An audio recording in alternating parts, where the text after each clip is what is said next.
Attack के बारे में आपने अक्सर सुना होगा, लेकिन अटैक होता क्या है? जब कोई आपके सिस्टम के अंदर ब्रेक करने की कोशिश करता है, वो आपका कंप्यूटर भी हो सकता है या आपका नेटवर्क भी हो सकता है, इसे अटैक बोलते हैं। लेकिन एक बात आपने यहां पर देखनी है, विदाउट योर परमिशन, आपकी परमिशन के बगैर अगर कोई आपके कंप्यूटर सिस्टम में या फिर आपके नेटवर्क में एंटर करने की कोशिश करता है तो उसे अटैक बोला जाता है। अभी ये है आपका सिस्टम, ये होगा आपका कंप्यूटर, ठीक है। लेकिन नेटवर्क मतलब कि आपके राउटर के साथ जितने भी सिस्टम्स वगैरह कनेक्टेड हैं, अगर अटैक नेटवर्क पे हुआ है तो वो कॉम्प्रोमाइज हो सकते हैं, वो हैक हो सकते हैं। तो नेटवर्क पर भी और एक सिंगल सिस्टम पर भी जो होता है वो दोनों अटैक कहलाते हैं। अटैक करने का मकसद हैकर का ज़्यादातर यही होता है कि उसको इंफॉर्मेशन स्टील करनी होती है, ठीक है। उसको आपकी इंफॉर्मेशन स्टील करनी होती है या फिर आपकी सर्विसेज को डिसरप्ट करना होता है, खलल डालना होता है आपके काम में, या फिर आपके सिस्टम का टोटल कंट्रोल लेना उसका मकसद होता है अटैकर का, हैकर का। लेकिन अटैक की भी एक किस्म नहीं होती, अटैक की मल्टीपल इकसाम होती हैं। एक होता है पैसिव अटैक और एक होता है एक्टिव अटैक। पैसिव अटैक जो होता है वो ईव्सड्रॉपिंग की तरह होता है। ईव्सड्रॉपिंग का मतलब ये होता है कि आपकी कोई कॉन्वर्सेशन सुन रहा है आपको पता लगे बगैर। फॉर एग्जाम्पल, आप हैं यहाँ पे और आपका कोई फ्रेंड है या कॉलीग है, कोई भी है, ठीक है। आप आपस में जो है वो एक दूसरे से बात कर रहे हो, कोई तीसरा बंदा अगर छुप के सुन रहा है तो उसे ईव्सड्रॉपिंग बोला जाता है। और पैसिव अटैक में ऐसे ही होता है। पैसिव अटैक में जो अटैकर होता है वो सीक्रेटली लिसन करता है आपकी कॉन्वर्सेशन को या मॉनिटर करता है आपके डाटा को, लेकिन वो डाटा को चेंज कुछ भी नहीं करता। फॉर एग्जाम्पल, अगर ये दोनों लोग आपस में बात कर रहे हैं तो ये जो बंदा यहाँ पर सुन रहा है इन बातों को, ये कुछ भी इसमें ऐड नहीं करता, ना कुछ चेंज करता है, ये सिर्फ सुन रहा होता है। लेकिन अगर हम एक्टिव अटैक की बात करें तो यहाँ पर ये डायरेक्ट असल्ट की तरह होता है। फॉर एग्जाम्पल, अगर कोई आप पे डायरेक्टली जो है वो किसी चीज से अटैक करता है तो उसे डायरेक्ट असल्ट बोला जाता है फिजिकल वे में, ठीक है। तो ये जो एक्टिव अटैक होता है साइबर वर्ल्ड में, इसे डायरेक्ट असल्ट बोला जाता है। मतलब कि ये इस अटैक में आपका डाटा जो है वो चेंज हो रहा होता है, आपकी इंफॉर्मेशन जो होती है वो स्टील हो रही होती है, या फिर आपके जो सिस्टम होता है, जो भी आप काम कर रहे होते हैं, उसमें खलल डालने की कोशिश की जाती है। ये ऐसा ही होता है कि एक चोर जो है वो ब्रेक कर रहा है किसी घर में, ठीक है, किसी घर में चोरी करने के लिए जा रहा है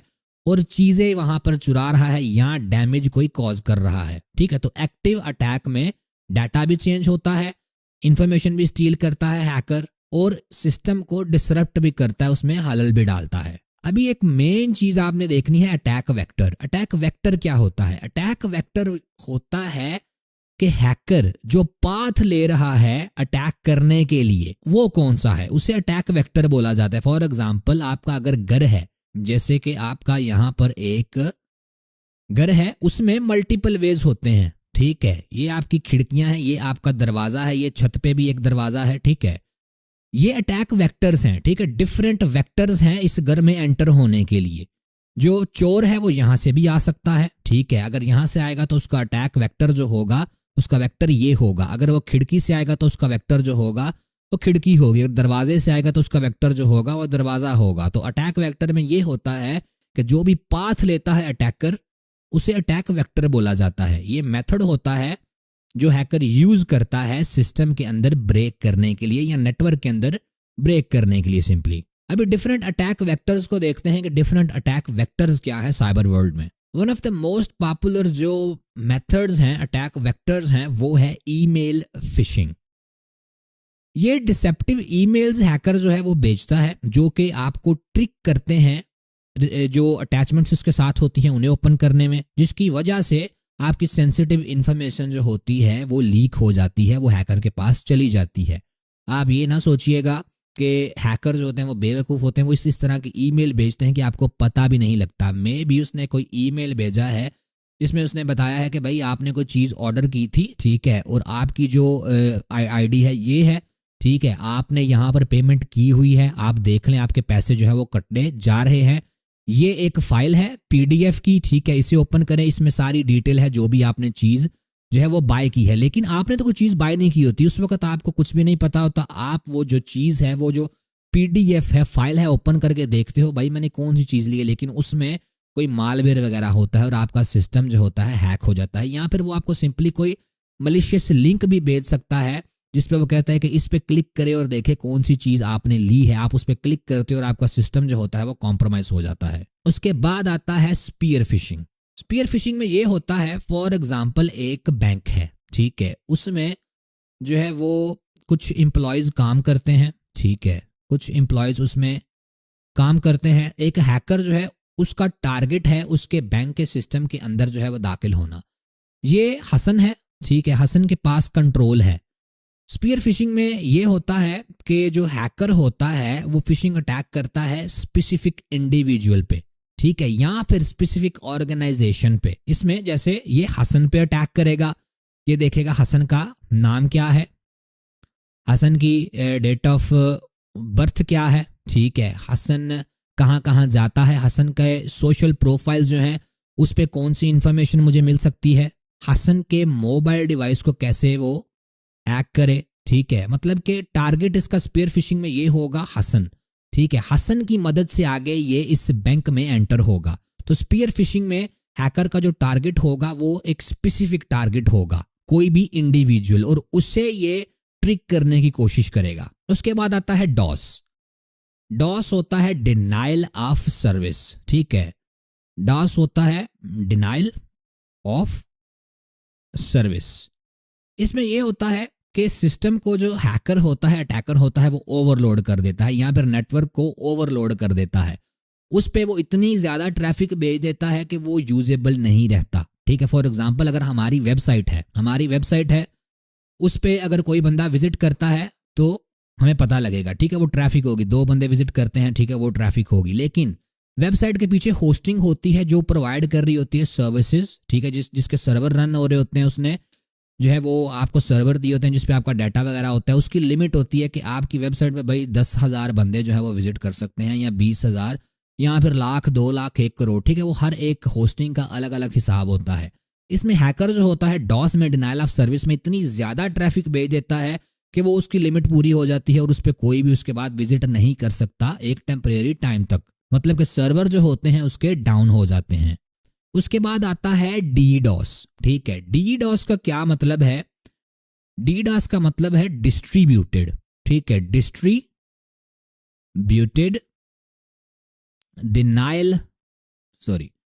डिनाइल ऑफ सर्विस। इसमें यह होता है कि जैसे कि आपको डिनाइल ऑफ सर्विस का मैंने पहले बताया, लेकिन डिस्ट्रीब्यूटेड में यह होता है कि मल्टीपल सिस्टम्स हैकर यूज करता है, ठीक है, मल्टीपल सिस्टम या मल्टीपल डिवाइसेस हैकर यूज करता है अटैक को लॉन्च करने के लिए एक सिंगल टारगेट पे, ठीक है। अगर वो एक ही सिस्टम को यूज करके वो जो अटैक करता है वो इतना मुफीद नहीं होगा जितना मुफीद ये वाला डॉस वाला अटैक होता है, डिस्ट्रीब्यूटेड डिनाइल ऑफ सर्विस।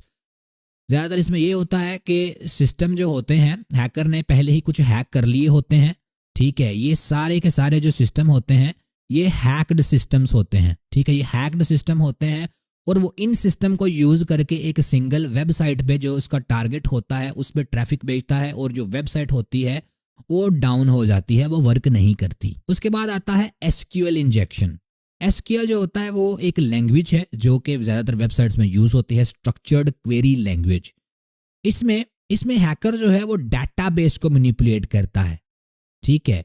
ये जो हर एक प्रोग्रामिंग लैंग्वेज होती है उसका कोई ना कोई कोड होता है, ठीक है। ये एसक्यूएल इंजेक्शन में मलिशियस कोड जो होता है वो इंजेक्ट करता है वेबसाइट में, जिसकी मदद से उसके डेटाबेस को मैनिपुलेट वो कर सकता है और वेबसाइट जो है वो कॉम्प्रोमाइज हो जाती है। उसके बाद आता है पैकेट स्निफिंग।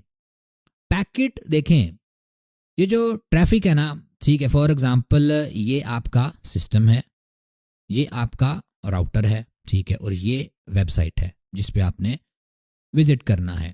ये छोटे छोटे पैकेट्स जाते हैं यहाँ से, ठीक है, आपके जो कंप्यूटर है उससे पैकेट जाते हैं राउटर पे, आगे फिर जाके वो वेबसाइट पे, ठीक है, आपके आईएसपी पे, और आगे जाके वो वेबसाइट पे जाते हैं, ठीक है। जो भी इंफॉर्मेशन जाती है वो पैकेट्स की फॉर्म में जाती है इंटरनेट पे।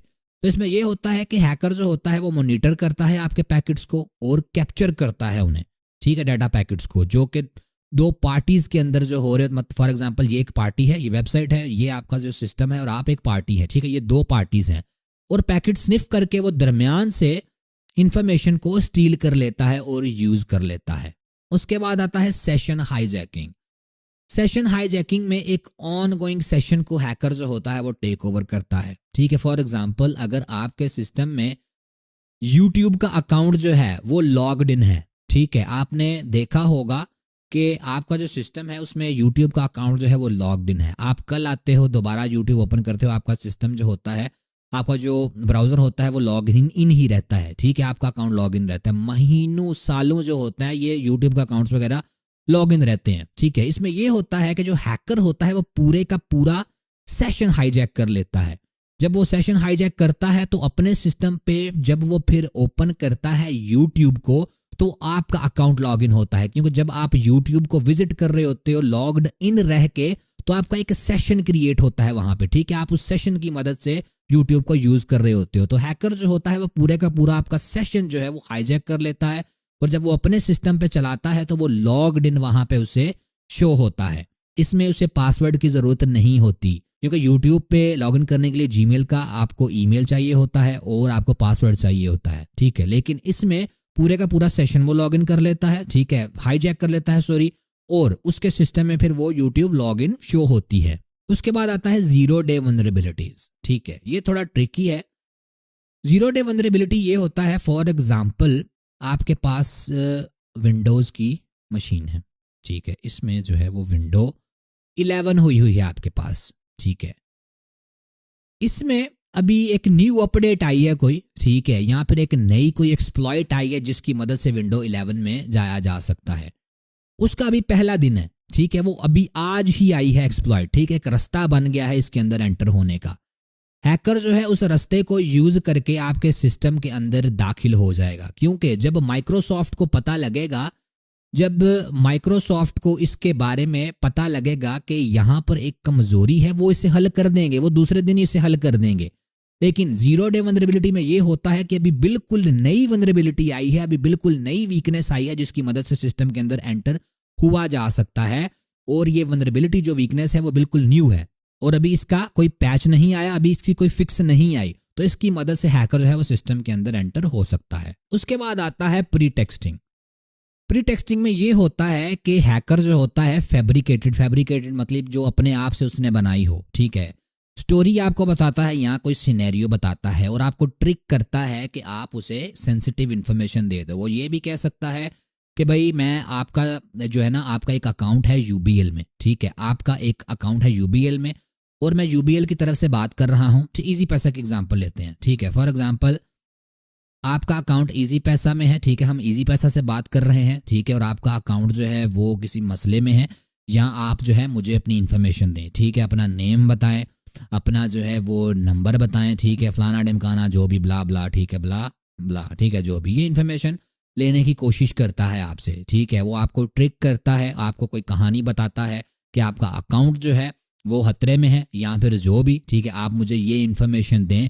अगर फॉर एग्जांपल बैंक में जो डेबिट कार्ड होते हैं उसमें ज़्यादातर नंबर मांगे जाते हैं, ठीक है, आप अपने डेबिट कार्ड का नंबर दें, हमें अपने डेबिट कार्ड की पिन वगैरह दें, ठीक है, वो एक स्टोरी सी बना के आपको बताता है और आपको उस वक्त पता नहीं लगता और आप उसे इन्फॉर्मेशन अपनी जो सेंसिटिव है वो दे देते हो। उसके बाद आता है बेटिंग। बेटिंग में ये होता है कि हैकर जो होता है वो इंडिविजुअल्स को कुछ डिजायरेबल चीज की मदद से जो है वो लोर करता है, ठीक है, लेकिन ये होता ट्रैप है।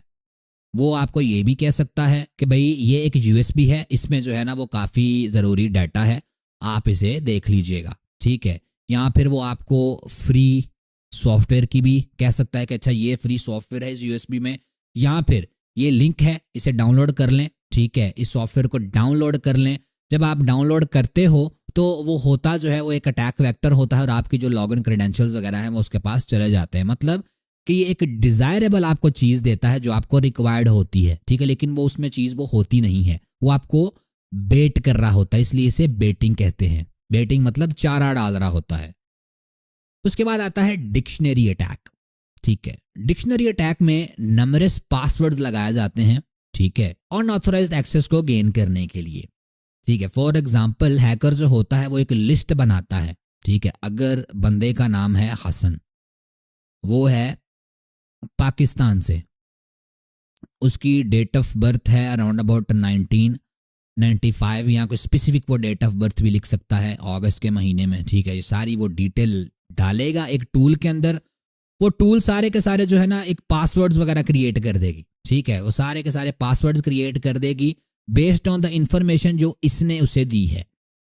फिर हैकर जो है वो इस इंफॉर्मेशन को, इन पासवर्ड्स की जो लिस्ट हैं, इन्हें यूज करके अटैक करेगा जो भी उसे चाहिए होगा। उसमें वो देखेगा कि इसमें जो पासवर्ड क्रिएट हुए हैं ये लग रहे हैं या नहीं। जो भी पासवर्ड करेक्ट होगा वो लग जाएगा, उसे लॉगिन जो है वो डिटेल मिल जाएगी और वो लॉगिन कर सकेगा। जरूरी नहीं वो खुद ही पासवर्ड लिस्ट वगैरह क्रिएट करे। ये प्री डिफाइंड जो होते हैं ना, फॉर एग्जांपल अगर एडोब की कंपनी है और उसकी डाटा ब्रीच हुई थी फ्यू ईयर्स बैक। ठीक है, कुछ साल पहले एडोब की डाटा ब्रीच हुई थी और उसमें सारे यूजर नेम, ईमेल्स और पासवर्ड्स वगैरह जो है वो उसके पास चले गए थे। हैकर्स करते क्या है, ब्रीचेस से जो पासवर्ड मिले होते हैं उन्हें, उनकी फाइल को यूज करते हैं और पासवर्ड लगाते हैं। ठीक है, क्योंकि वो सारे के सारे पासवर्ड करेक्ट थे। और डिक्शनरी अटैक में वो सारे के सारे पासवर्ड जो होते हैं वो ट्राई करते हैं हैकर्स लॉग इन करने के लिए सोशल मीडिया में या किसी सिस्टम के अंदर। ठीक है, उसके बाद आता है क्रेडेंशियल स्टफिंग। क्रेडेंशियल स्टफिंग यही है जो मैंने एडोब की आपको एग्जांपल दी है कि स्टोलन यूजर नेम्स और पासवर्ड्स को यूज करके अनऑथराइज्ड एक्सेस जो है वो हैकर्स लेते हैं। जैसे कि एडोब की डाटा ब्रीच थी और भी बहुत सारी ब्रीचेस थी। ठीक है, हैकर्स करते ये हैं कि जो स्टोलन यूजर नेम और पासवर्ड्स होते हैं उन्हें ले लेते हैं और फिर उन्हें ट्राई करते हैं किसी दूसरे के अकाउंट में। एंड इसमें यह भी होता है कि फॉर एग्जांपल एक बंदा है, उसने एडोब पे अकाउंट बनाया है, वो एक और बंदा है, मतलब वही बंदा है सॉरी, उसने याहू पे अकाउंट बनाया है और वही बंदे ने जीमेल पे भी अकाउंट बनाया है। ज्यादातर चांसेस यही होते हैं कि अगर हैकर के पास उस बंदे का एडोब का पासवर्ड और यूजर नेम ईमेल आ गया है तो वो यहाँ पर भी ट्राई करेगा और अगेन वो यहाँ पर भी ट्राई करेगा। ज्यादा लोग यही करते हैं कि वो एक ही पासवर्ड ईमेल यूज करते हैं हर जगह पे। तो क्रेडेंशियल स्टफिंग में ये होता है कि वो यूजर नेम और पासवर्ड एक प्लेटफॉर्म पे जो उसने लगाया है वो यूज करता है अनऑथराइज्ड एक्सेस लेने के लिए दूसरे प्लेटफॉर्म से। उसके बाद आता है हार्डवेयर मैनिपुलेशन। हार्डवेयर मैनिपुलेशन में हैकर जो होता है वो यूएसबी या फिर कोई हार्डवेयर कंपोनेंट यूज करता है, इंसर्ट करता है सिस्टम के अंदर। फॉर एग्जांपल एक हैकर है, वो किसी बैंक में जाता है, अगर वो अपनी यूएसबी जो है उस बैंक के किसी सिस्टम में लगाता है तो वो बैंक जो होगा, उसके सिस्टम जो होंगे वो डिवाइसेस और सिस्टम्स कॉम्प्रोमाइज हो जाएंगे। ठीक है, वो हैक हो जाएंगे। तो हार्डवेयर मैनिपुलेशन में हैकर जो होता है वो फिजिकल चीजें यूज करता है। उसके बाद आता है डीएनएस स्पूफिंग। डीएनएस स्पूफिंग में ये होता है, फॉर एग्जांपल आप हो, ठीक है, आपने एक वेबसाइट विजिट करनी है yahoo.com। ठीक है, yahoo.com जो है वो आप जब आप ब्राउजर में एंटर करते हो वो आपको एक वेबसाइट पे लेके जाता है जो कि yahoo.com ही होती है।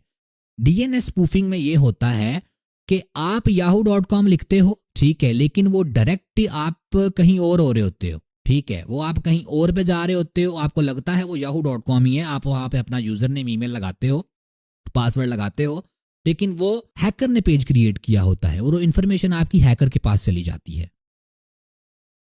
अभी सवाल ये आता है कि अपने आप को प्रोटेक्ट कैसे किया जाए, कैसे आप अपने आप को प्रोटेक्ट कर सकते हो। तो उसके लिए मल्टीपल आपको चीजें फॉलो करनी पड़ेंगी। ये सारी की सारी चीजें नहीं, कुछ चीजें हैं जो मैं आपको बता रहा हूं। First of all, strong passwords use करें और यूनिक पासवर्ड्स यूज करें। मतलब मेरा ये है कि जैसे ये हैं हमारे एज यूजुअल हसन भाई। हसन भाई जो है तो वो पासवर्ड क्या लगाएंगे? ठीक है, ज्यादातर जो लोग इसी तरह करते हैं कि भाई पाकिस्तान से हैं, वो पासवर्ड उनका होता है पाकिस्तान 1 2 3 या फिर पाकिस्तान 786। ठीक है, या फिर हसन 302। ठीक है, इस तरह के पासवर्ड्स होते हैं ज्यादातर लोगों के। ठीक है, मेरी जो वेबसाइट है जिसमें मैं टीचिंग करता हूं साइबर सिक्योरिटी, उस पे भी ज्यादातर लोगों ने इसी तरह ही पासवर्ड लगाए होते हैं। ठीक है, अपना नाम या फिर पाकिस्तान 1 2 3 या फिर सिर्फ नंबर्स या फिर अपना नंबर ही। ठीक है, तो पासवर्ड जो भी यूज करें वो स्ट्रांग रखें और यूनिक रखें। पासवर्ड में एक कैपिटल लेटर हो, ठीक है, एक स्मॉल लेटर भी मौजूद हो और उसके साथ एक नंबर भी मौजूद हो और उसके साथ कोई स्पेशल कैरेक्टर भी आप यूज करें। ठीक है, और वो कॉम्बिनेशन इस तरह का हो कि जो प्रिडिक्ट ना किया जा सके, और कैरेक्टर्स जो है वो मिनिमम जो है वो 10 to 12 रखें।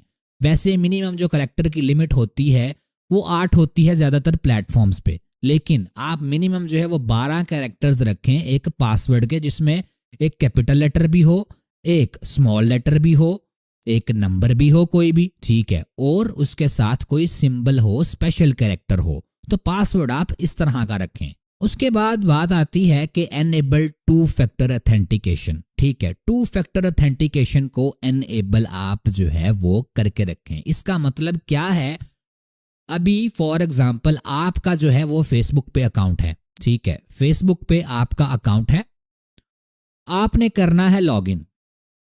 आप करते क्या हो, आप डायरेक्टरी जाते हो ब्राउजर पे, वहां पर अपना यूजर नेम लिखते हो, वहां पर अपना पासवर्ड लिखते हो और लॉगिन कर देते हो और आपका लॉगिन हो भी जाता है। अगर आप फेसबुक की प्राइवेसी सिक्योरिटी सेटिंग्स में, मैंने फेसबुक ज़्यादा यूज़ नहीं की, मुझे नहीं पता कि प्राइवेसी में है या सिक्योरिटी में है, लेकिन इनमें से दो में से कहीं पर भी होगा, ठीक है, वहां पर जाके इन दोनों ऑप्शन में देखें 2 फैक्टर ऑथेंटिकेशन। ठीक है, उसमें ऑप्शन होगा 2 फैक्टर ऑथेंटिकेशन। उसमें यह होगा कि आपका जो नंबर होगा, जब भी आप लॉगिन करने की कोशिश करेंगे वो डायरेक्टली आपका नहीं होगा। पहले आप लॉगिन की कोशिश करेंगे, वो आपको बोलेगा कि आपके नंबर पे एक एसएमएस आया है जिसके अंदर एक पिन है, एक कोड है, वो हमारे पेज पे यहाँ पर लगाएं, फिर जाके आप लॉगिन कर सकते हैं। जितनी भी लॉगिन वाली वेबसाइट्स होती हैं ज़्यादातर पे 2 फैक्टर ऑथेंटिकेशन का ऑप्शन जो है वो मौजूद होता है। फेसबुक पे ये पिन वाला मेथड अवेलेबल है। जैसे एक और है बाइनेंस, ठीक है, बाइनेंस पे ये है कि बाइनेंस जो है एक एप्लीकेशन यूज करता है गूगल ऑथेंटिकेटर के नाम से, गूगल ऑथेंटिकेटर के नाम से वो यूज करता है। उसमें ये होता है कि जो बंदा होता है वो डायरेक्टली लॉगिन नहीं कर सकता बाइनेंस पे।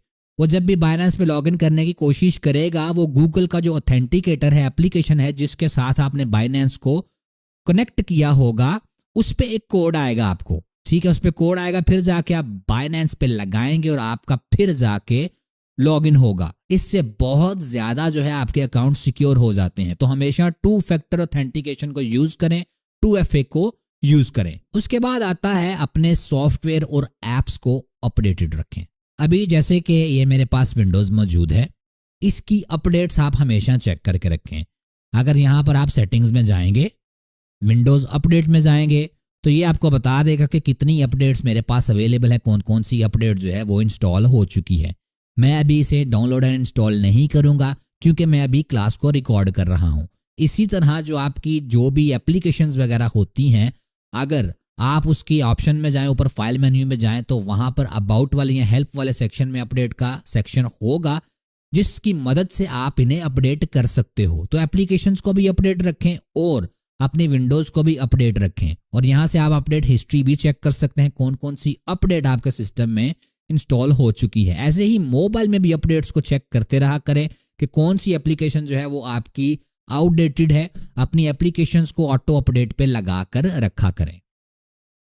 उसके बाद ईमेल अटैचमेंट्स को हमेशा ध्यान से चेक करें। जैसे अभी मुझे ये टीम व्यूअर की तरफ से एक ईमेल आया है कि आपको पासवर्ड जो रीसेट आपने रिक्वेस्ट किया है, वो यहाँ पर आप जाके पासवर्ड को रीसेट कर सकते हो। यहाँ पर जब आप ईमेल देख रहे होते हो तो यहाँ पर आपको एक चीज नजर आएगी, ठीक है, यहाँ पर ये होगा फ्रॉम, के कहाँ से ये आया है।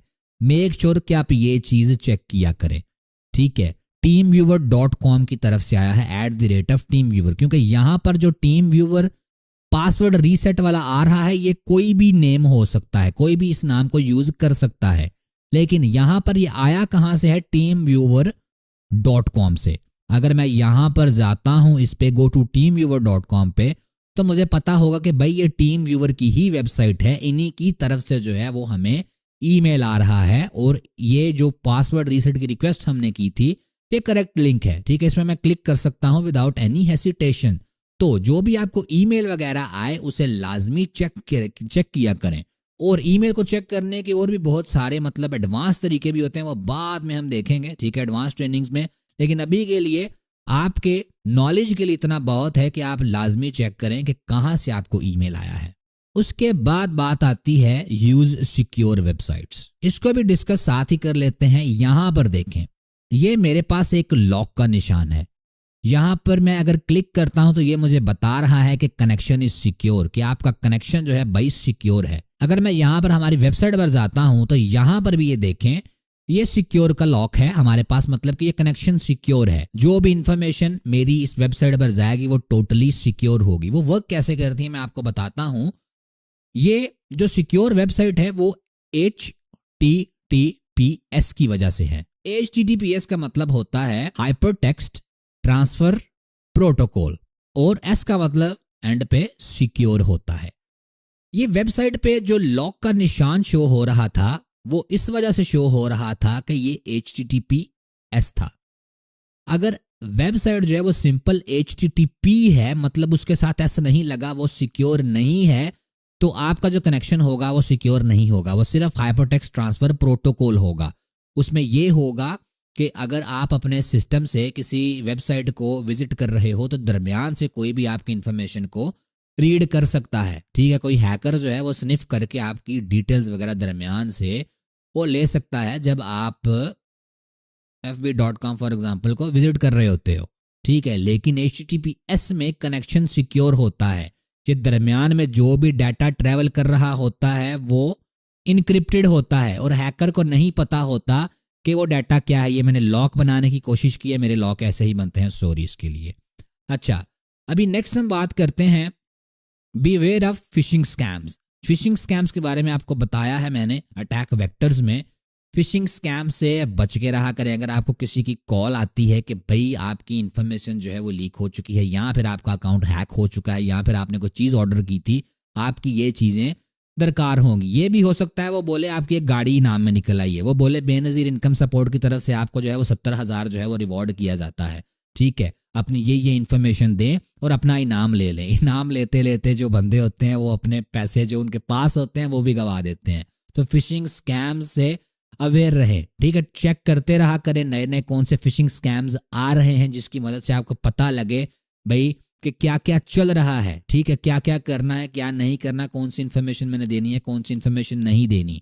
अगर आप खुद बैंक को कॉल करते हो, जो कि बैंक ने आपको नंबर दिया हुआ है, तभी इन्फॉर्मेशन जो है वो अपनी आप जो है वो दें, ठीक है। और वैसे अगर बैंक भी कॉल करता है फिर भी कोई ऐसी वैसी इन्फॉर्मेशन आप अपनी मत दें, क्योंकि बैंक फॉर एग्जांपल अगर मैं UBL में कॉल करता हूँ तो वो मुझे, हालांकि मुझे इस बात का पता है, लेकिन ये बात उनकी अच्छी है कि वो मुझे बोलते हैं कि भाई अब कोई भी अगर आपको कॉल करता है, चाहे कोई नुमाइंदा भी आपको बैंक से कॉल करता है, अपने डेबिट कार्ड की डिटेल्स किसी को भी मत दें, ठीक है। तो कोई भी अगर आपको कॉल करता है, आपके ID कार्ड का नंबर वगैरह पूछता है, आपके बैंक की डिटेल्स पूछता है, तो किसी को भी कोई इन्फॉर्मेशन ना दें।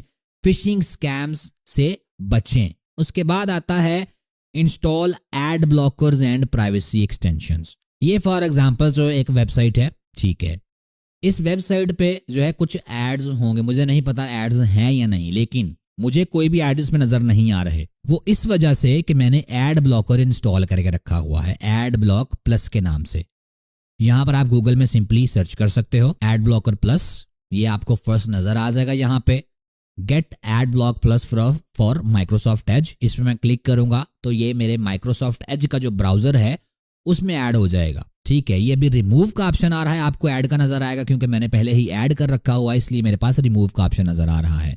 इसे ऐड कर लें, आपको जो एड्स होंगे वो नजर आना बंद हो जाएंगे, ठीक है। जो मलिशियस एड्स होते हैं उनमें से आपको कोई भी नजर नहीं आएगा, ठीक है। उसके साथ आप प्राइवेसी एक्सटेंशंस भी कर सकते हो, ठीक है। ये कुछ ट्रैकर्स होते हैं जो वेबसाइट्स यूज करती हैं, ट्रैकर्स की मदद से वो आपको ट्रैक कर सकती हैं, ठीक है। आप कहाँ से हो, आपने क्या विजिट किया है, ये वो फलाना ढिमकाना जो भी, ठीक है। ये वेबसाइट है, आप सर्च कर सकते हो प्राइवेसी एक्सटेंशंस गूगल पे। ये क्लाउड वार्ड्स की वेबसाइट है, इसमें जो 10 प्राइवेसी एक्सटेंशंस हैं वो बताई गई हैं। इसमें से मेरे ख्याल से जो इंपॉर्टेंट वंस हैं वो मैं आपको थोड़ा सा बता देता हूँ। इसमें ये है कि ये जो नो स्क्रिप्ट है ये एक अच्छी है, ठीक है। अनशॉर्टन लिंक है, ये भी अच्छा है। नो स्क्रिप्ट में ये होता है कि आपकी जो स्क्रिप्ट्स है ना वो मलिशियस ब्लॉक हो जाती हैं, लेकिन उसमें ये होगा कि आपकी वेबसाइट्स में भी प्रॉपरली वर्क ना करें, ठीक है। उर्दू कोर्सेज की जो वेबसाइट है जिस पे आपने लेक्चर्स वगैरह लेने होते हैं वो स्क्रिप्ट्स वगैरह ज़्यादातर यूज़ करती हैं, ठीक है। ये हो सकता है कि जो आपकी ट्रस्टेड वेबसाइट है उसको आप नो स्क्रिप्ट में जो है वो एक्सक्लूड कर सकते हो कि इस वेबसाइट की जो स्क्रिप्ट्स हैं वो चलने दें, ठीक है, क्योंकि वेब पेज के पीछे स्क्रिप्ट चल रही होती हैं, ठीक है। लेकिन ये होता है कि जो मलेशियस स्क्रिप्ट्स होती हैं वो कभी कभी पेज को विजिट करते साल ही एनेबल हो जाती हैं और वो आपका सिस्टम कभी कभी कॉम्प्रोमाइज़ भी हो जाता है। अनशॉर्टन लिंक में ये होता है कि आपको कभी शॉर्टन लिंक्स नज़र आ रहे होते हैं लेकिन उसमें ये नहीं पता होता कि आपको लिंक जा कहाँ रहा है। जैसे कि अगर अभी यहाँ पर ये हमारे पास लिंक है क्लाउड वार्ड्स का, इसमें ये है cloudwards.net best privacy extensions for Chrome, ठीक है। ये पता लग रहा है क्या चीज़ है, लेकिन जो शॉर्टन लिंक्स होते हैं उसका हमें पता नहीं लगता, ठीक है, कि वो कहाँ पे जा रहे हैं। तो अनशॉर्टन लिंक में ये होता है कि वो बता देता है कि ये लिंक एक्चुअली जा कहाँ रहा है, ठीक है।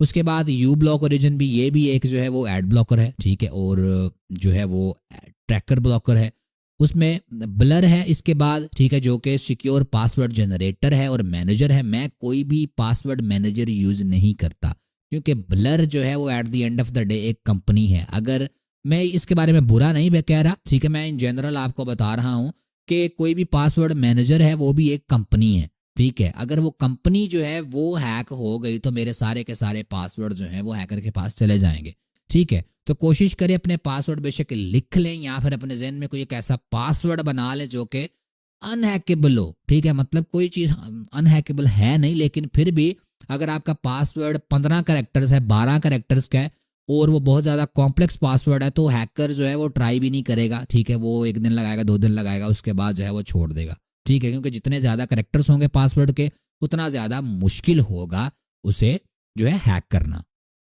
ये कुछ एक्सटेंशन है आप यूज़ कर सकते हो, ये नो स्क्रिप्ट, अनशॉर्टन लिंक की और यू ब्लॉक ओरिजिन या एड ब्लॉकर आप कर सकते हो अपने एक्सपीरियंस को ज़्यादा बेहतर बनाने के लिए, ठीक है, क्योंकि नो स्क्रिप्ट से तो बेहतर आपका एक्सपीरियंस नहीं बनेगा लेकिन सिक्योर आप हो जाओगे। उसके बाद आता है manage privacy settings on social media, ठीक है। मैं सोशल मीडिया यूज़ नहीं करता, ठीक है, मेरा कोई भी सोशल मीडिया नहीं। अक्सर स्टूडेंट्स कहते हैं कि आपकी कोई प्रोफाइल यहाँ पर वहाँ पर, I don't use social media at all, ठीक है। इसलिए मैं वहाँ पर अभी जाके आपको नहीं बता सकता कि आपने क्या करना है, ठीक है। लेकिन फॉर एग्जांपल आपका फेसबुक पे अकाउंट है, आप अगर सेटिंग में जाते हो, आप अगर उसकी सेटिंग्स में जाते हो तो आप अपनी प्राइवेसी सेटिंग्स को थोड़ा टाइट कर सकते हो, ठीक है।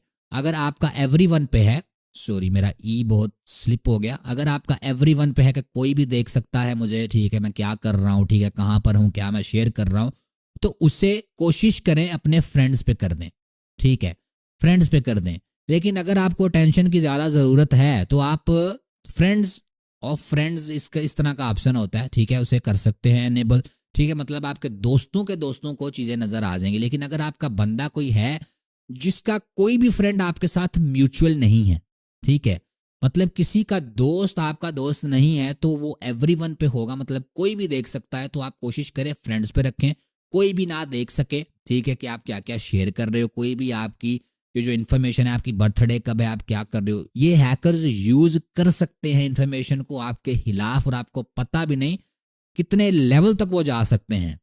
उसके बाद आता है limit personal information sharing on social media, जो कि मैंने आपको अभी बताया है, ठीक है।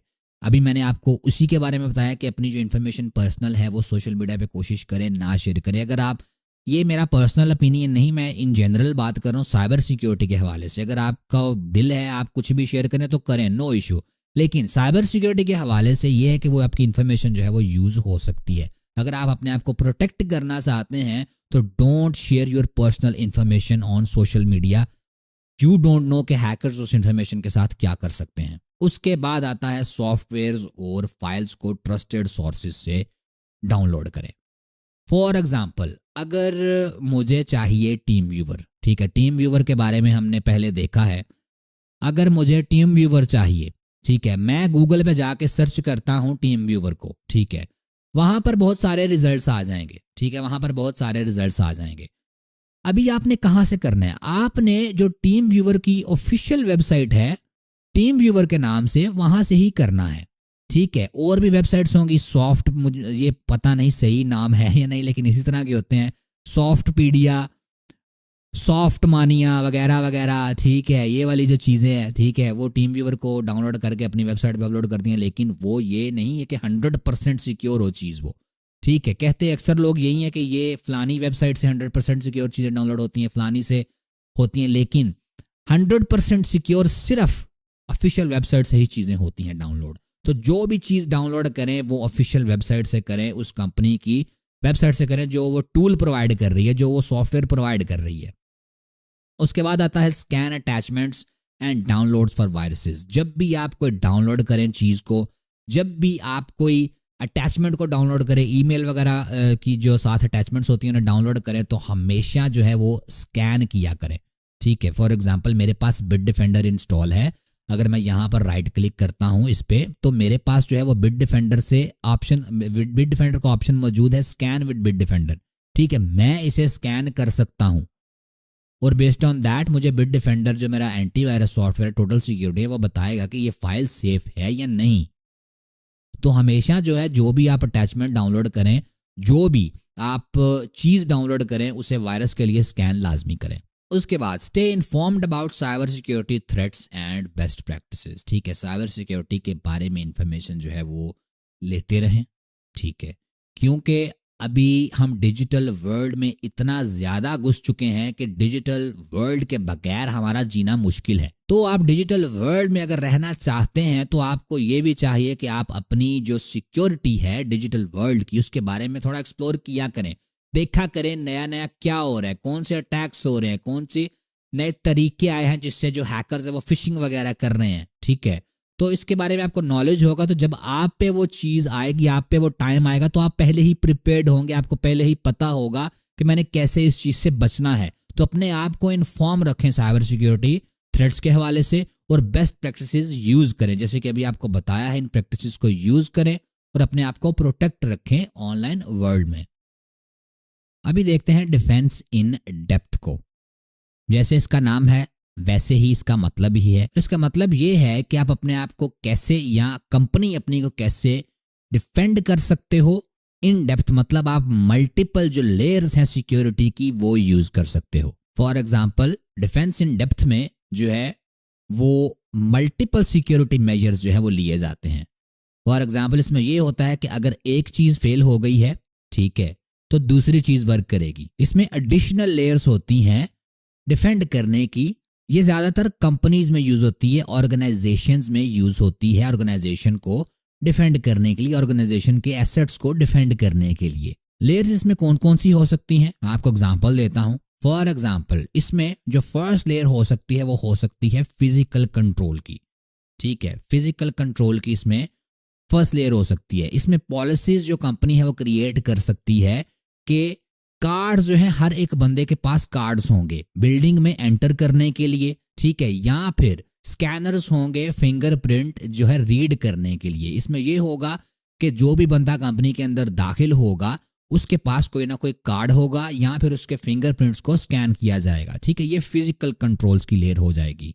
उसके बाद आता है नेटवर्क सिक्योरिटी कंट्रोल्स। ठीक है, इस लेयर में ये होगा कि जो सॉफ्टवेयर होगा, जो भी कंपनी होती है उसका जो सॉफ्टवेयर होता है उसके अंदर एंटर होने के लिए एम्प्लॉय जो होता है उसके पास कोई चीज होनी चाहिए जिसकी मदद से वो ऑथेंटिकेट कर सके कि राइट बंदा जो है वो सॉफ्टवेयर के अंदर जो है वो एंटर हो रहा है, नेटवर्क के अंदर या एप्लीकेशन के अंदर जो है वो नेटवर्क हो रहा है। उसके बाद जो लेयर आएगी वो होगी एडमिनिस्ट्रेटिव कंट्रोल्स। इसमें यह होता है कि एम्प्लॉयज को ऑथराइज किया जाता है और जब वो ऑथराइज हो जाते हैं, ऑथेंटिकेट हो जाते हैं, उनको एक अलग अलग पार्ट की जो है ना वो एक्सेस दी जाती है। फॉर एग्जांपल किसी का काम एक जगह पर है तो जरूरी नहीं उसको सारे सिस्टम की एक्सेस हो। दूसरा जो हिस्सा है सिस्टम का, इसके पास जो पहला बंदा है इसके पास दूसरे सिस्टम के एक्सेस होना जरूरी नहीं है, या दूसरे पार्ट ऑफ द नेटवर्क में एक्सेस होना इसका जरूरी नहीं है। इसका जो काम है इसे उसकी ही एक्सेस दी जाए। उसके बाद होता है एंटीवायरस। एंटीवायरस जो आपको पता होगा, जैसे मैंने आपको बताया है बिट डिफेंडर। बिट डिफेंडर के जो है वो डिफरेंट जो है वो वर्जन्स भी आते हैं। नॉर्मल यूज़ के लिए आप टोटल सिक्योरिटी यूज़ कर सकते हो। बिजनेसेस जो होते हैं, ऑर्गेनाइजेशंस जो होती हैं, उनके लिए उसके कस्टम पैकेजेस होते हैं, कस्टम सॉफ्टवेयर्स होते हैं। तो अगर आपकी कोई ऑर्गेनाइजेशन है तो यूज एन एंटीवायरस जो कि आपके लिए मुफीद हो, आपकी ऑर्गेनाइजेशन के लिए मुफीद हो, ताकि आप मलिशियस सॉफ्टवेयर अटैक्स वगैरह से बच सको। उसके बाद आता है बिहेवियर एनालिसिस। बिहेवियर एनालिसिस में ये होता है कि एल्गोरिदम्स और मशीन लर्निंग यूज की जाती है एम्प्लॉयज के बिहेवियर को चेक करने के लिए, और देखा जाता है कि कोई अगर गड़बड़ हो रही है तो कोई गड़बड़ हो सकती है। फॉर एग्जांपल आपने अक्सर देखा होगा, जैसे व्हाट्सएप में आप अगर बहुत ज़्यादा मैसेजेस वगैरह सेंड करते हो तो आपका अकाउंट जो है वो बैन हो जाता है। ठीक है, ये मैं सिर्फ एक एग्जांपल दे रहा हूँ। आपका अकाउंट बैन हो जाता है परमानेंटली, टेम्परेरी, ठीक है, आपका अकाउंट बैन हो जाता है। वो इसलिए कि आपने पहले मैसेजेस सेंड नहीं किए होते, आप अचानक से जो है इतने ज़्यादा मैसेजेस सेंड कर रहे होते हो, वो जो होता है एक किस्म का फ्लैग सा जो है वो बन जाता है कि भाई इस बंदे का जो बिहेवियर है वो सही नहीं लग रहा। ठीक है, फॉर एग्जांपल अगर आप किसी आप एक अकाउंट में लॉग्ड इन हो, आप कभी कभी दूसरे सिस्टम से लॉग इन करते हो, तो आपका जो आईपी एड्रेस होता है, आईपी एड्रेस क्या है वो आगे जाके देखा जाएगा, आईपी एड्रेस जो होता है वो चेंज हो जाता है। तो वो भी इसमें आ जाता है कि आप वो जो सिस्टम होता है वो देखता है कि भाई इसने तो पहले यहाँ से लॉगिन किया था, अभी ये कहीं और से कर रहा है, इसमें कुछ गड़बड़ हो सकती है। ठीक है, तो मशीन लर्निंग और एल्गोरिदम्स जो है वो यूज किए जाते हैं एनॉमलीज को डिटेक्ट करने के लिए और उन्हें रोकने के लिए। अभी ये कुछ इंपॉर्टेंट टॉपिक्स हैं, इंपॉर्टेंट आपको मैं चीजें थोड़ी सी बता दूं। ठीक है, ये 4 चीजें हैं जो आपने साइबर सिक्योरिटी में एक किस्म की याद रखनी है। ठीक है, फर्स्ट है यहाँ पर एसेट। एसेट क्या होता है? एसेट जो होता है वो कोई भी डाटा हो सकता है, कोई भी डिवाइस हो सकता है, या कोई भी कंपोनेंट हो सकता है ऑर्गेनाइजेशन का या फिर आपका भी, जो कि वैल्यूएबल हो। फॉर एग्जाम्पल अगर आपकी कोई पिक्चर है वो आपके लिए बड़ी वैल्यूएबल है, उसमें कोई सेंसिटिव इंफॉर्मेशन है, तो वो आपका एक एसेट है। और वो एसेट इसी वजह से है कि इसमें सेंसिटिव डाटा है या वैल्यूएबल डाटा है, जो कि आपके लिए वैल्यूएबल हो सकता है लेकिन है वो वैल्यूएबल। उसके बाद आता है हमारे पास थ्रेट। कि थ्रेट क्या होता है? थ्रेट जो है वो कोई भी इंसिडेंट हो सकता है जो कि आपको बुरे तरीके से इफेक्ट कर सकता है, या फिर आपके एसेट को, आपके डाटा को बुरे तरीके से इफेक्ट कर सकता है।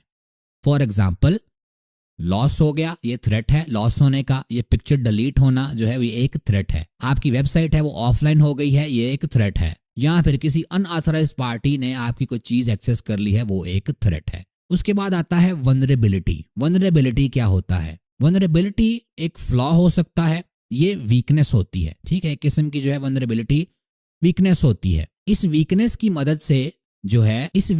मदद से आपका डाटा डिस्ट्रॉय हो सकता है, डैमेज हो सकता है, या फिर कॉम्प्रोमाइज हो सकता है। तो वनरेबिलिटी जो होती है वो एक ऑर्गेनाइजेशन की वीकनेस होती है, या फिर किसी सॉफ्टवेयर की भी वीकनेस होती है। उसके बाद रिस्क क्या होता है? रिस्क एक पोटेंशियल होता है डाटा का लॉस होने का, डैमेज होने का, या हार्म होने का। मतलब पॉसिबिलिटी। ठीक है, पॉसिबिलिटी हो सकती है कि ये डाटा लॉस हो सकता है, डैमेज हो सकता है और हार्म हो सकता है। अभी बात करते हैं हम सरफेस वेब की। ठीक है, यहां पर आप देखें, आप जो वेबसाइट्स वगैरह यूज करते हो, जैसे कि google.com है, जैसे कि facebook.com है, youtube.com है और instagram.com है। ये जो वेबसाइट्स हैं ये आप सिंपली गूगल पे जाके अगर सर्च करते हो FB, आप सिंपल गूगल पे FB भी सर्च करोगे तो आप जो है इस वेबसाइट को एक्सेस कर सकते हो। ठीक है, क्योंकि ये सरफेस वेब पे है। लेकिन इस वेब के नीचे भी एक वेब है, उसे बोला जाता है डीप वेब। डीप वेब में भी देखें क्या क्या होता है। डीप वेब में मेडिकल रिकॉर्ड्स होते हैं। अगर कोई हॉस्पिटल है उसके मेडिकल रिकॉर्ड्स वगैरह हैं, या फिर इन जनरल इंटरनेट पे मेडिकल रिकॉर्ड्स मौजूद हैं। ठीक है, किस बंदे को क्या बीमारी है, ठीक है, किसका क्या हुआ है, ठीक है, जो भी मेडिकल रिकॉर्ड्स, ठीक है, वो डीप वेब पे मौजूद होते हैं। आप सिंपली ये नहीं सर्च कर सकते कि हसन का मेडिकल रिकॉर्ड क्या है, हसन ने जो है वो किस किस हॉस्पिटल में गया है, क्या क्या उसके प्रोसीजर्स में, कौन कौन सी सर्जरीज हुई हैं। आप सिंपली इसे गूगल पे सर्च नहीं कर सकते। इस पे लीगल डॉक्यूमेंट्स होते हैं। ठीक है, इस पे प्राइवेट फॉर्म्स होते हैं, इस पे रिसर्च पेपर्स होते हैं। ठीक है, मतलब वो कंटेंट जो कि इंडेक्स नहीं होता।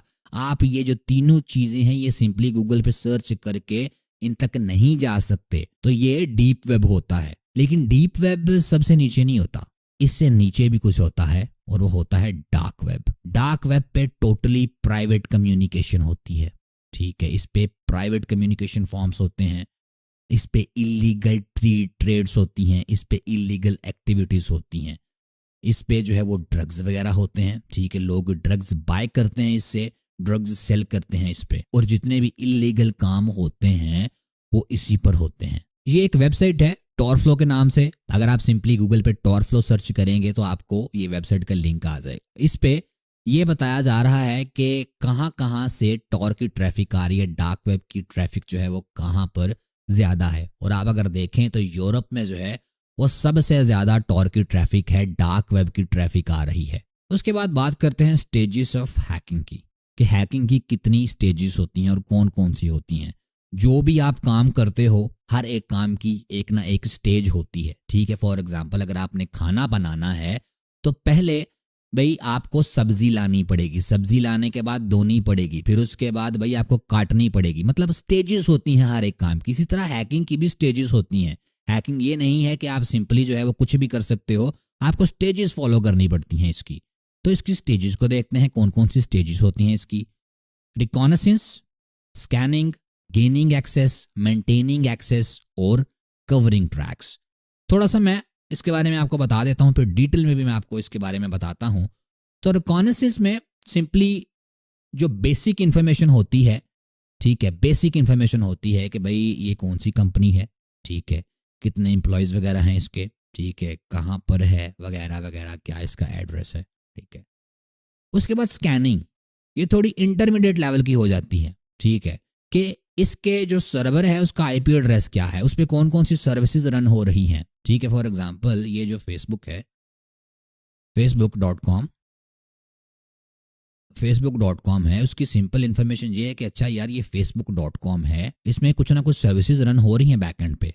सामने तो आपकी प्रोफाइल आ रही है ना, ठीक है, सामने आपके प्रोफाइल्स वगैरह नजर आ रही हैं, लेकिन बैक एंड पे कोई और काम चल रहा है, ठीक है, सर्विसेज वगैरह रन हो रही हैं। स्कैनिंग में ये होता है कि हैकर देखता है कौन कौन सी सर्विसेज इसमें चल रही हैं, कौन सी सर्विस वीक है, ठीक, वीक वगैरह है, ठीक है, और बेस्ड ऑन दैट, ठीक है, जो इन्फॉर्मेशन इसे स्कैनिंग से मिलती है ये गेन एक्सेस करता है इस वेबसाइट की, ठीक है, और इस वेबसाइट को जो है ये हैक करता है।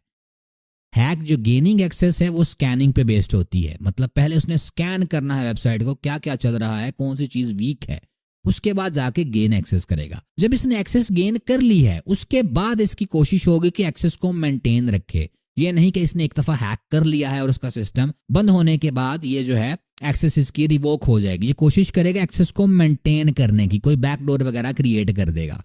लास्ट स्टेज जो इसकी होगी कवरिंग ट्रैक्स की, कि जो भी इसने हैक किया है वो चीज़ें लॉग वगैरह डिलीट कर देगा, क्योंकि जो भी हो रहा होता है कहीं पर भी, आपके सिस्टम में भी, वेबसाइट पर भी, उसकी एक लॉग बन जाती है कि क्या क्या हुआ है, कब हुआ है। कवरिंग ट्रैक्स में ये वो सारे लॉग्स वगैरह डिलीट कर देता है, कोई भी ट्रैक पीछे नहीं छोड़ता। अभी डिटेल में इसे देखते हैं। तो रिकॉनेसेंस क्या होता है? रिकॉनेसेंस जो होता है वो इनिशियल फेज होती है, ठीक है, फर्स्ट फेज होती है, जिसमें हैकर इंफॉर्मेशन गैदर करता है सिस्टम के बारे में या नेटवर्क के बारे में जो इसका टारगेट होता है। ये इन्वॉल्व करता है पैसिव टेक्निक्स को। पैसिव का आपको मैंने बताया है, आपको याद होगा, जिसमें ये कोई भी चेंजिंग नहीं करता, ठीक है। ये स्कैन करता है वेबसाइट्स को, ठीक है। स्कैनिंग की भी डिफरेंट फॉर्म्स होती हैं, कोई रिकॉनेसेंस में भी आती है और कोई एक्चुअल स्कैनिंग में भी आती है, जो कि एक्टिव अटैक में गिना जाता है। लेकिन रिकॉनेसेंस में पैसिव ही होता है, ये कुछ भी चेंज नहीं कर रहा होता।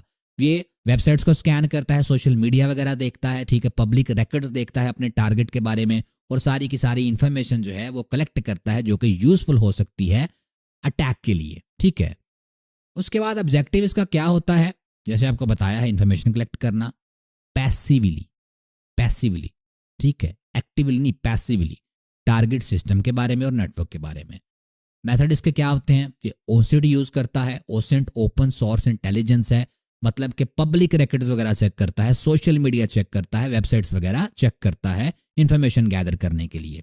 इंफॉर्मेशन जो इसमें गैदर होती है वो ये होती है कि सिस्टम कॉन्फ़िगरेशन क्या है, ये सिस्टम कौन सा चला रहे हैं, कौन सी विंडोज इनके सिस्टम में है वगैरह वगैरह, ठीक है। एम्प्लॉय की डिटेल्स वगैरह, ठीक है, कौन कौन इसमें काम कर रहा है उसकी क्या डिटेल्स हैं। और पोटेंशियल वनरेबिलिटीज, जो कि पोटेंशियल मतलब कि एग्जैक्टली नहीं कि सिस्टम के अंदर अच्छा ये वीकनेस है, मतलब क्या क्या ये सोचता है कि वीक साबित हो सकता है। उसके बाद नेक्स्ट स्टेज जो है वो है स्कैनिंग की।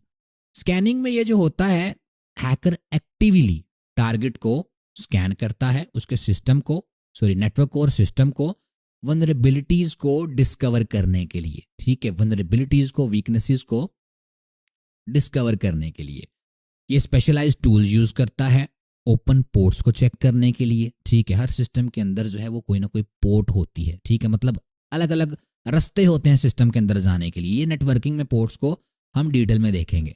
अच्छा, पोर्ट्स को स्कैन करने के लिए सर्विसेज को ये देखता है कौन कौन सी सर्विस रन हो रही है सिस्टम के अंदर, ठीक है। ये मतलब फॉर एग्जांपल जो भी सॉफ्टवेयर होता है उसकी कोई ना कोई सर्विस आपको प्रोवाइड कर रहा होता है। आपकी जो मोबाइल में कैमरा की एप्लीकेशन है फोटोज लेने की सर्विस प्रोवाइड कर रही है, ठीक है। इसी तरह सिस्टम के अंदर भी अलग अलग सर्विसेज होती हैं। ये चेक करता है कौन कौन सी सर्विस रन हो रही है और डिफरेंट पोर्ट्स पे कौन कौन सी सर्विस रन हो रही है, और सिस्टम के अंदर ये वीकनेस फाइंड करने की कोशिश करता है। आई होप कि आपको ये पोर्ट सर्विसेज वगैरह का पता होगा, लेकिन अगर आपको इन चीज़ों का नहीं पता, टेंशन मत लें, ये नेटवर्किंग में डिस्कवर किया जाएगा। नेटवर्किंग में डिटेल से इसके बारे में हम बात करेंगे, ठीक है। लेकिन मैं आपको नॉलेज फिर भी थोड़ा दे देता हूं कि पोर्ट्स मतलब के सिस्टम के अंदर, जैसे कि आपका घर है, ठीक है, आपका घर है, उसके मल्टीपल एंट्री वेज हैं, ठीक है। ये खिड़कियां हैं, दरवाज़ा है, साइड वाला दरवाज़ा है, छत वाला दरवाज़ा है, तो ये डिफरेंट पोर्ट्स हैं एक किस्म की, ठीक है, डिफरेंट पोर्ट्स हैं। एक कमरे में जो है वो आपकी कुछ चीज़ें पड़ी हुई हैं, कुछ काम हो रहा है, एक कमरे में कुछ काम हो रहा है, तो वो सर्विसेज टाइप्स हो गई, ठीक है। तो ये स्कैनिंग में आइडेंटिफाई करता है कौन कौन सी पोर्ट पे कौन कौन सी सर्विस रन हो रही है। ऑब्जेक्टिव इसका क्या होता है, चेक करना कि एक्टिवली चेक करना कि टारगेट सिस्टम पे जो है वो कौन कौन से एंट्री पॉइंट्स मौजूद हो सकते हैं, स्कैन करके कौन कौन सी वीकनेसेस हो सकती हैं। टूल्स जो है ये यूज़ करते हैं, वो नेटवर्क स्कैनर्स यूज़ करते हैं और पोर्ट स्कैनर्स यूज़ करते हैं, जैसे कि Nmap वगैरह हो गया। Nmap एक टूल है जो कि पोर्ट्स को स्कैन करने के लिए यूज़ होता है। इस टूल को भी हम एडवांस लेक्चर्स में वह डिस्कवर करेंगे, एडवांस ट्रेनिंग्स में डिस्कवर करेंगे। इसमें जो हैकर होता है वो एक मैप बना लेता है टारगेट नेटवर्क का, ठीक है। इसके पास इसका मैप आ जाता है कि अच्छा यहाँ पर ये रन हो रहा है, यहाँ पर ये रन हो रहा है, यहाँ पर ये रन हो रहा है, ये जो है ये स्ट्रांग है, ये चीज़ जो है ये वीक है, इससे मैं इसके अंदर एंटर हो सकता हूँ, ये चीज़ जो है ये नॉर्मल है, हो भी सकता हूँ, नहीं भी हो सकता। तो वो कंप्लीट एक किस्म का मैप बना लेता है ये स्कैनिंग के जो है स्कैनिंग के फेज में, स्कैनिंग की स्टेज में। उसके बाद आती है स्टेज गेनिंग एक्सेस की। इसमें इसको वनरेबिलिटीज का पता लग गया होता है कि ये वीकनेस जो है वो सिस्टम के अंदर मौजूद है, इसने आइडेंटिफाई कर लिया होता है। अभी हैकर जो होता है वो अटेम्प्ट करता है सिस्टम के अंदर दाखिल होने की अनऑथराइज्ड वे में, ठीक है। ये एक्सप्लॉइट करता है सिस्टम को और कोशिश करता है कि सिस्टम के अंदर ये दाखिल हो जाए।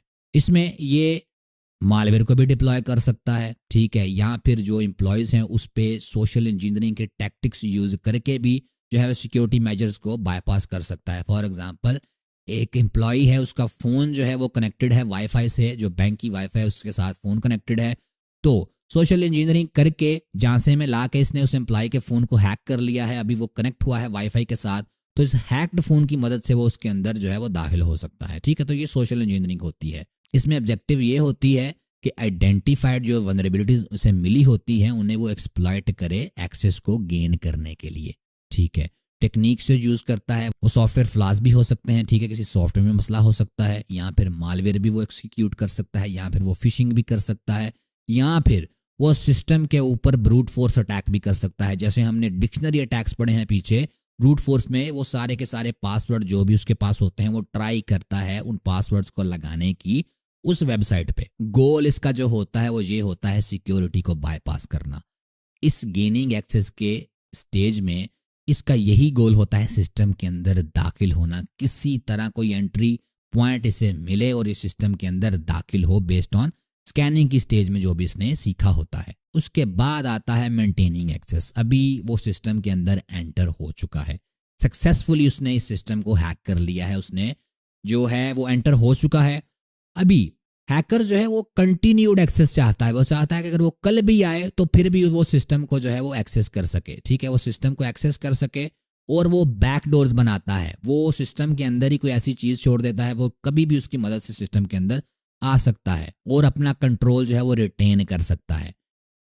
इसमें यह होता है objective continued access, compromise system की जो पहले ही हैक हुआ हो। इस स्टेज में हैक नहीं सिस्टम करता, इस स्टेज में सिस्टम हैक हो चुका होता है। इसमें बस ये होता है कि उसने कोई चीज़ इंस्टॉल ऐसी करनी होती है सिस्टम के अंदर, या कोई एंट्री वे रखना होता है वो कभी भी आ सके, क्योंकि पहले उसे आने के लिए जो है वो 4 स्टेजेस लगी, ठीक है, सॉरी 3 लगी।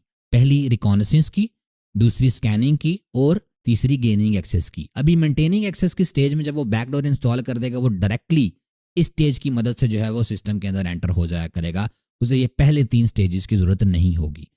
एक्शंस यहाँ ये होता है कि बैकडोर्स को एस्टैब्लिश किया जाए, ठीक है, और प्रिविलेजेस को एलिवेट किया जाए, क्योंकि हर सिस्टम के अंदर डिफरेंट यूजर्स होते हैं। फॉर एग्जांपल एक यूजर है, एक एडमिन है और उसके बाद जो भी, ठीक है। अगर इसने एक्सेस ली है सिर्फ यूजर की, तो यूजर सब कुछ नहीं कर सकता जो कि एक एडमिन कर सकता है। तो इसमें ये प्रिविलेजेस को भी बढ़ाने की कोशिश करेगा कि ये देखेगा कि यूजर से मैं एडमिन पे कहीं पर चला जाऊं किसी तरीके से। उसके बाद ये सिस्टम को एक्सप्लोर करता है, ठीक है, देखता है ये क्या क्या उसके अंदर से ले भी सकता है, ठीक है, क्या क्या अगर ये डिलीट करना चाहता है सब कुछ क्या क्या डिलीट कर सकता है ये, और अपनी एक्सेस को वाइडन कर सकता है, मल्टीपल यूजर्स तक ये जा सकता है, ठीक है, मल्टीपल यूजर की एक्सेस ये चाहता है। फॉर एग्जांपल एक कंपनी में अगर एक बंदा है, उसके पास एक चीज की एक्सेस है, ठीक है, उसके पास अकाउंट्स की एक्सेस है, दूसरा बंदा है उसके पास दूसरी एक्सेस है, तो ये कोशिश करेगा कि मेरे पास सबकी एक्सेस मौजूद हो, तो इसमें ये वाइडन करता है अपनी एक्सेस को। उसके बाद आता है कवरिंग ट्रैक्स। कवरिंग ट्रैक्स में ये होता है कि ये डिटेक्शन को इवेड करने की कोशिश करता है। ये नहीं चाहता कि जिस कंपनी को इसने हैक किया है उसको पता लगे कि वो कंपनी हैक हुई है, क्योंकि अगर उसे पता लगेगा हैक हुई है तो वो आगे एक्शंस लेंगे। ये लॉग्स को डिलीट करता है, रिकॉर्ड्स को जो है वो अल्टर करता है, और जो भी एविडेंस होता है पीछे, ये जो इसे लगता है पीछे नहीं छूटना चाहिए, उसे इरेज कर देता है। क्योंकि कुछ कंपनीज जो हैं वो हैक हो गई होती हैं और उन्हें महीनों के बाद पता लगता है वो हैक हुई हैं। वो इसी वजह से कि हैकर जो है वो अपने ट्रैक्स कवर कर देता है। इसमें ऑब्जेक्टिव होता है डिटेक्शन को अवॉइड करना, अपने ट्रेसेस को अल्टर या रिमूव करना। एक्शन इसमें ये होते हैं लॉग्स को डिलीट करना, टाइम स्टैम्प्स को डिलीट करना, और सिस्टम की फाइल्स को मॉडिफाई करना और अपने रिकॉर्ड्स डिलीट करना। जो हैकर होता है इस तरह करता है। गोल इसका ये होता है हैकर का कि डिफिकल्ट हो आइडेंटिफाई करना कि वो कंपनी हैक हो चुकी है, कंपनी को ना पता लगे कि वो हैक हो चुकी है। ये जो चीज़ें हैं ये सारी की सारी इसलिए भी यूज़ नहीं होंगी कि आपने जाके किसी कंपनी को हैक करना है। जो एथिकल हैकर्स होते हैं उनको कंपनीज खुद हायर करती हैं, उन्हें कंपनीज खुद हायर करती हैं कि भाई ये हमारी कंपनी है, इसे आप किसी भी तरीके से हैक करके देखो। तो ये जो चीज़ें होती हैं आपको ट्राई करनी होती हैं उस कंपनी पे, आपको वो पे करेंगे और एवरीथिंग लीगल होगी, ये कुछ भी इलीगल नहीं होगा। मे बी आपको ये बातों से थोड़ा लगा हो कि भाई हम कुछ इलीगल करने जा रहे हैं, हम कुछ भी इलीगल नहीं करने जा रहे हैं, सब कुछ परमिशंस के साथ होगा और सब कुछ लीगल होगा। एथिकल हैकर्स का काम ही ये होता है।